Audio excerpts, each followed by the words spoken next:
The anime begins with a brief scene of siblings in what seems to be a battle, interrupted by the roar of a motorcycle. In the next scene, we see a young man leaving home, saying he's going anywhere just to avoid being at home.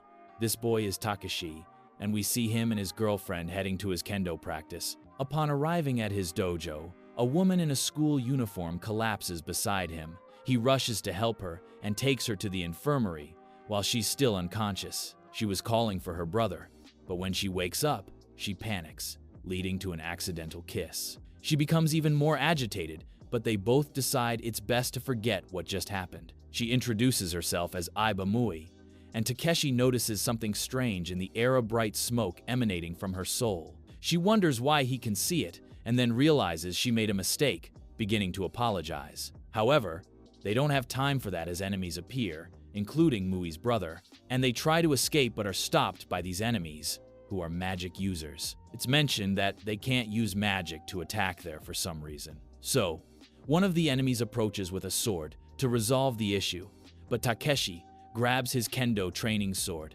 and manages to hold his own. In the midst of the fight, Takeshi uses some kind of magic, causing the enemy's sword to break the window. They escape through an emergency exit and run. Along the way, one of Takeshi's friends encounters the enemy group's beloved, who stays behind, but they all keep running. They stop in a place and start talking. Mui apologizes profusely for getting him involved and explains that she turned him into a magician too, as when a young person not yet an adult comes into contact with magic, it awakens in their body. She even mentions a magic school. Suddenly, Takeshi's girlfriend arrives, but they don't have much time to talk as the enemies arrive again, though Mui's brother is not there. One of them rushes and attacks a human with a living world curse, causing him to lose his powers. Mui explains that this happens because the living world is cursed. Takeshi continues his duel, but his girlfriend also feels the same things and transforms. Soon after, another friend of Takeshi appears, bearing the mark and awakening his magic. However, they needed to put an end to all that. Takeshi plans with Mui, and she fires a beam of light, allowing Takeshi to finish off the enemy, leaving him out of combat. After that, they must hurry, and Mui says she has a safe place for them. They are taken to another world, the ruined world, where time is distorted and is home to magicians. After visiting the infirmary, they go to the office of the magic school's principal. The principal, who doesn't look like one, introduces herself as Tijomok and welcomes them to the Subaru Magic Academy. She gives a brief explanation of everything. 16 years ago, there was a great war among magicians, and one of them, the leader of the Ghost Trailers, wanted to extinguish humanity with a devastating spell. To contain him, 15 powerful magicians used their power to split the world in two, creating the ruined world, which absorbed all the impact. With this, she explains the basic classes of magic and touches on the subject of the gift, which happened to that guy earlier, because he couldn't use his ancestral magic in the living world. After all this, Takeshi and Kurumi decide to stay at the school and learn magic, and they are placed in a low-level class, but Mui will be there too, even though she's an advanced magician. In the first class, the teacher asks the newcomers about the items through which magic manifests, and Kurumi has hers. However, since Takeshi has evasive magic, he will need to buy something for himself at the store, like a weapon. At the store, he mentions that he practices kendo, and the shopkeeper offers him a sword that belonged to one of the 15 great magicians who fought in the war. It had a magic circle that needed to be mastered, but like Takeshi, the previous user also used evasive magic. The shopkeeper tests him by attacking to activate his power, and it works. He tries to control the symbol but doesn't seem to manage it well. However, the sword has a cartridge with it, and with special bullets, he can store other people's magic and use it through the sword. It has a name, Twilight, and he decides to keep it. Returning to the classroom, everything is burned because Ida's magic went out of control. At the beginning of the third episode, things start to settle, and everyone is training to control their magic. We see the relationship between Kurumi and Mui growing closer. Mui gives Kurumi a ticket to kill the witch, and she agrees because she also believes in luck in love. After a relaxing swim, they meet up with the boys, and after a bad situation, Mui leaves. Someone appears to explain a few more things, mentioning that there are some communities, But the antagonist of all of them is the ghost trailer, and everyone who joins them is seen in a bad light, as Mui was after her brother went there. Later in the cafeteria, Takeshi catches some boys with photos of Kurumi and tells them to give it a rest, saying he's dating her. At that moment, Mui arrives and hears this, not knowing they were dating. The atmosphere becomes awkward, even in the classroom. Later, Kurumi goes to the witch who reads fortunes and begins her session. The witch says that in the near future, she and Takeshi will face difficulties, and he will probably have eyes for someone else. Kurumi runs out, feeling terrible, and isolates herself. Mui goes to her and says they kissed by accident on the day of the school attack.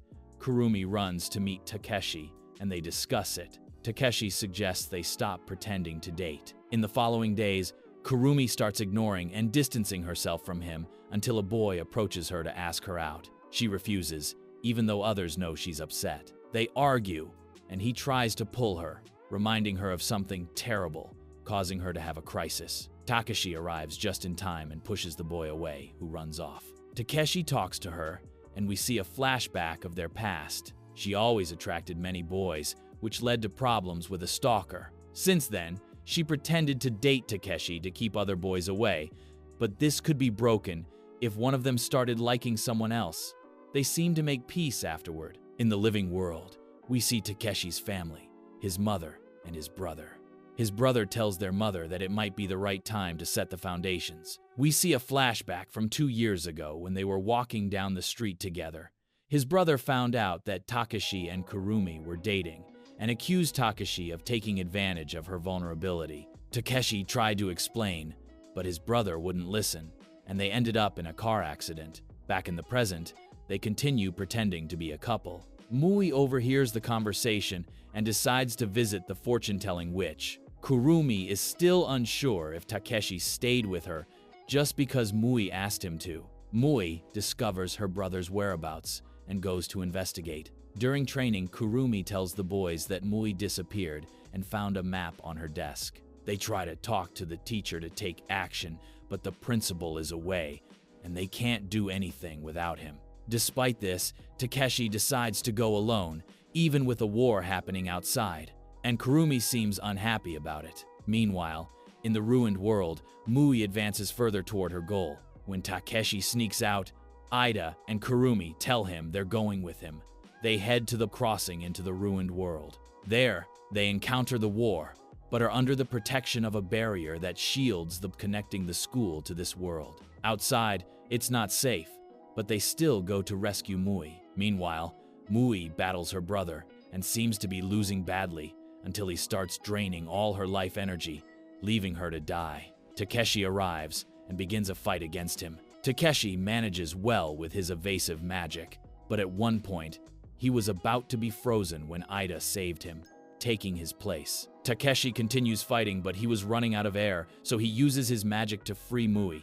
He then manages to rescue Mui, who is under the protection of Ida and Kurumi, with Kurumi providing healing magic.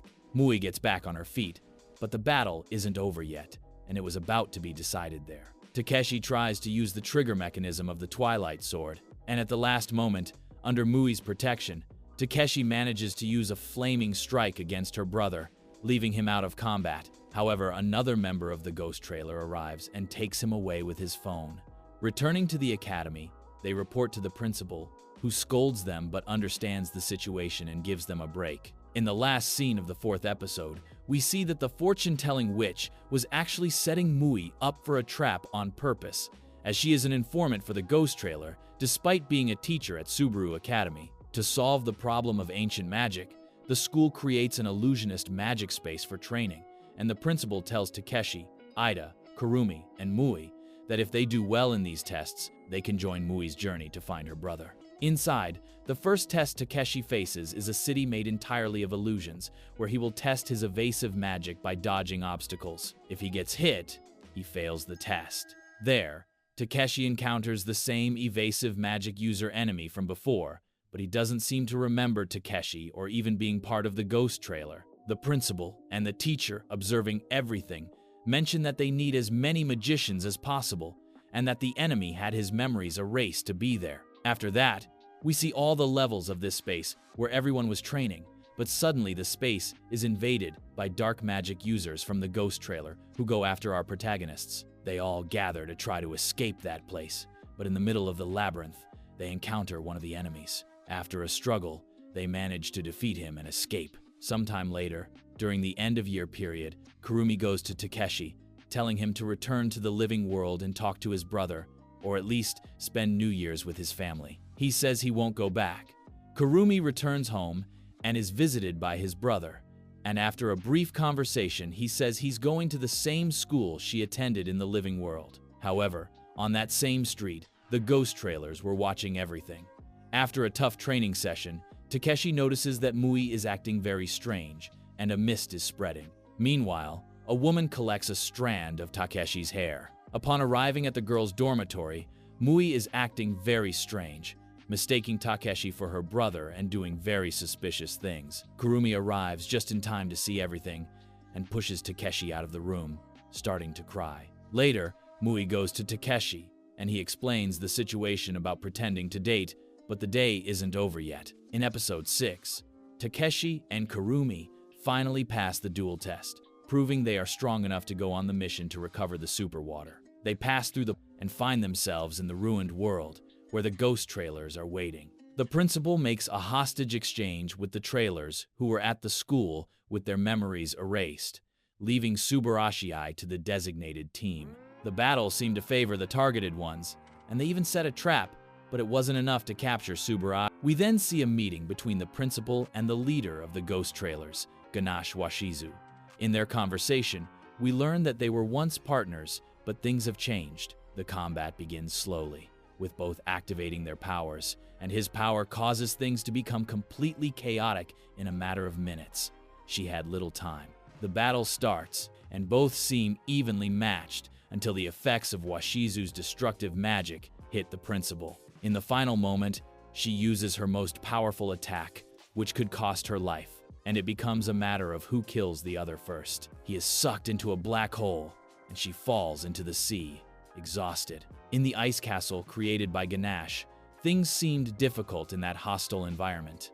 Takeshi was captured while Mui recklessly went alone to face her brother. Upon arrival, she tries to convince him again, but it doesn't work. Meanwhile, below, Ida frees Takeshi with a massive explosion. At the crucial moment, Mui interrupts Ganache, giving Takeshi time to prepare. After delivering a heartfelt speech that even brings tears to her brother's eyes, she charges her soul with great power for a specific attack that would facilitate capturing her brother. After seeing the principal recovering with the nurse offering daily baths, the scene shows that Ganache has regained his memories and is back on the enemy's side. We then see Takeshi having a strange nightmare involving Mui but goes back to sleep. However, from his sword, Twilight, a woman appears. When it's daylight, we see that the training is now being coordinated by Subaru, who is very experienced. After training, Mui goes to Takeshi and gives him chocolates since it's Valentine's Day. Her brother arrives and says he received the same chocolates, and if she likes Takeshi, she should just say so. She leaves with him, embarrassed. Later, Kurumi gives the same chocolates because she and Mui made them together, and Takeshi will have to give something back in return. They go to the store to buy marshmallows. That night, he has another strange nightmare, this time involving Mui. He wakes up startled and goes for a walk, encountering Ganache returning from the barracks. Takeshi talks about the dreams, and Ganache suggests they might be caused by magic, and that he should talk to the nurse about it. In the infirmary, he meets his friends because Mui had hurt herself in a dream because of a pudding.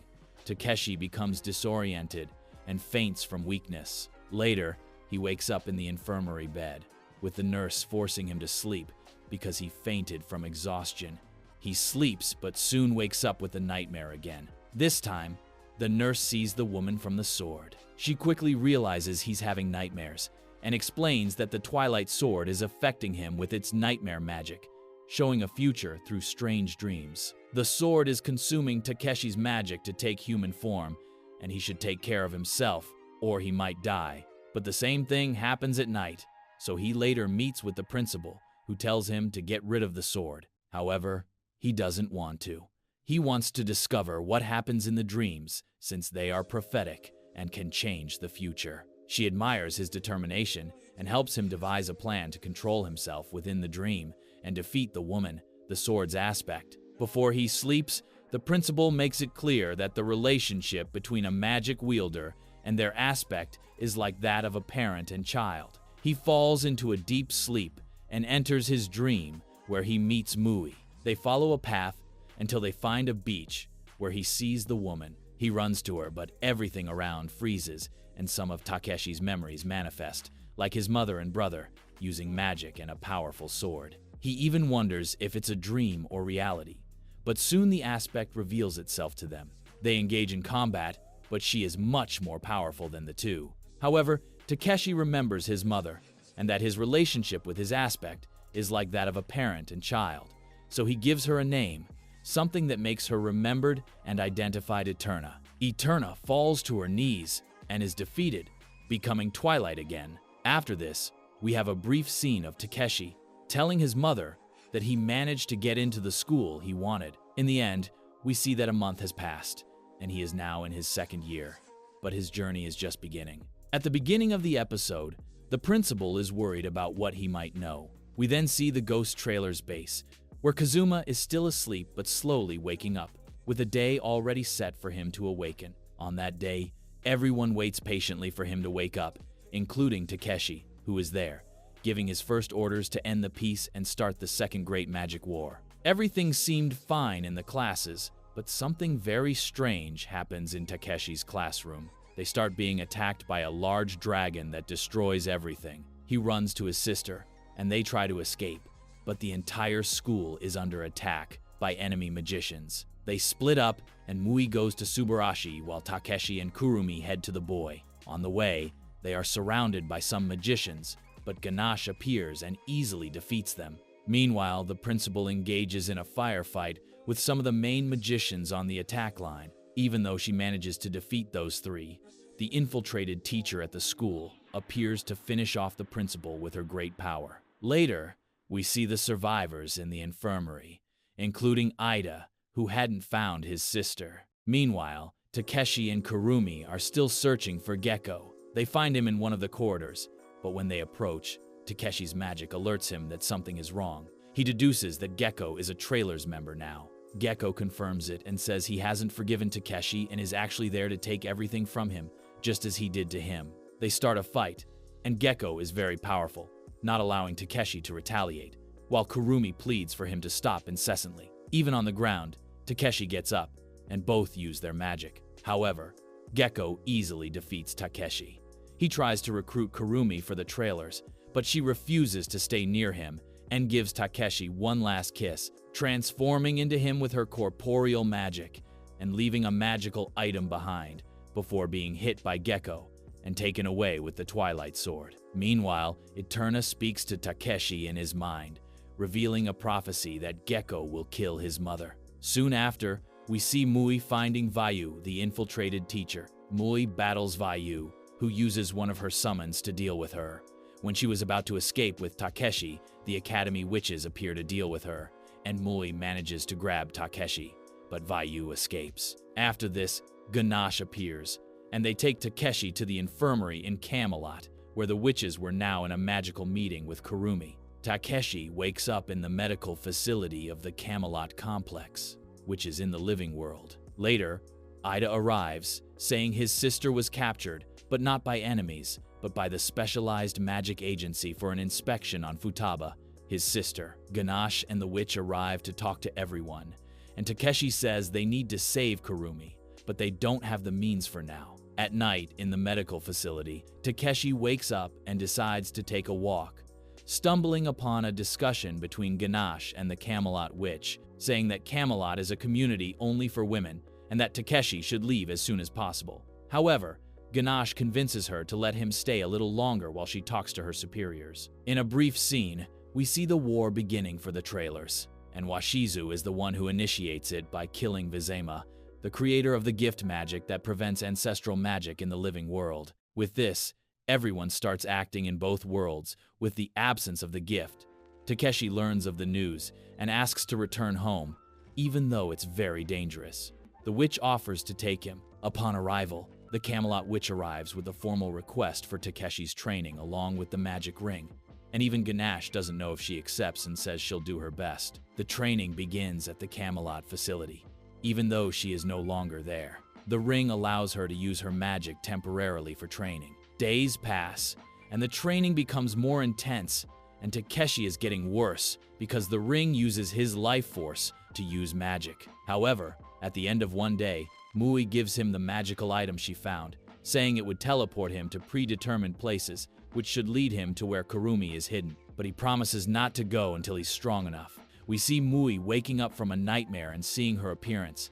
Gecko enters the scene and tries to approach her, but she runs away from him. On the way, she meets Vizima and tells him the situation, and he takes her to his room. There, he explains that his memories haven't returned, but he still has the memories of Vizima. Kurumi asks him to take her back to Takeshi. They sneak out, but the interior of the place is like a labyrinth because it was enchanted with magic. Along the way, they encounter obstacles, but Kurumi disguises herself as Hotaru and distracts the guards, while Vizima stays behind to buy time. They reach the exterior of the castle, but Washizu calls Vizima for a conversation, leaving Kurumi alone. She still tries to escape, running for a long time but always ending up in circles. Her transformation ends, but she finds a strange place and a man who takes her through. During training, Mui wonders why she didn't tell them it was a trap for them. She was about to talk about something important about the accident with Gecko, but she becomes weak because of the ring and has to rest. In a brief scene, we discover that the man with Kurumi was the leader of the trailers, Kazuma. Feeling ready to go, Takeshi uses the teleporter, but Mui appears, saying they won't leave him behind, and they all head to the hideout. At the hideout, they encounter Gecko and Vizima, who start fighting. While Vizima and Takeshi duel, he was holding back to defeat Gecko, but when he did, he easily defeated him. Meanwhile, the battle between the two evasive magicians heats up, and both use their enchantments until they organize their shield spell. However, with a combined spell between Takeshi and Mui, they manage to break the shield and win the fight. Takeshi says he has mastered the spell to see steps ahead, and that it would be better for them to surrender. After everything, Vizima explains what happened with Kurumi, and they go to rescue her. Sometime later, following his prophetic vision, after losing the clues to find Kurumi, he returns home. But when he arrives, it's too late, and Gecko had already fought him. He had already mastered the Twilight Sword and even Eterna. But when he was about to finish him off, Mui returns, telling Gecko that the accident wasn't Takeshi's fault. They thought Takeshi had pushed Gecko, but in reality, Mui had asked the leader of the Camelot to kill Gecko because she knew that in the future, he would surpass even Kazuma. They begin the final duel to end it all. Both use their magic and start the duel, but they are interrupted by the trailers, and right behind them, the targeted ones follow. They soon begin to support both brothers. Takeshi was holding back because he didn't want to hurt his brother, and Gecko takes advantage of his innocence to deliver a dirty blow. However, Kurumi steps in front of the attack, getting injured. Mui goes to heal her, which is enough to fuel Takeshi's fury, and he sets aside his mercy, destroying Gecko with his attacks. However, they had to stop fighting to prevent that world from ending up like the ruined world. To stop all this, the principal, Tihomok, puts an end to it with a massive black hole. Kazuma goes to rescue Gecko using his healing magic, and it's revealed that it was actually Gecko who assumed the form of the trailer's leader to build a future. Takeshi wakes up in what seems to be the past at Subaru Academy, seeing various teachers and veterans as students, and encounters Gecko. That was what his mother tried to tell him all along. The anime ends with Mui and Kurumi in the midst of the destruction caused in the world. Thank you for watching. If you enjoyed this story and want to see more exciting recaps like this, don't forget to subscribe to the channel and hit the bell for the latest updates. Share your thoughts in the comments below about what you thought of the anime and what other stories you'd like us to explore. Your support is crucial for us to continue bringing amazing content to you. Until next time,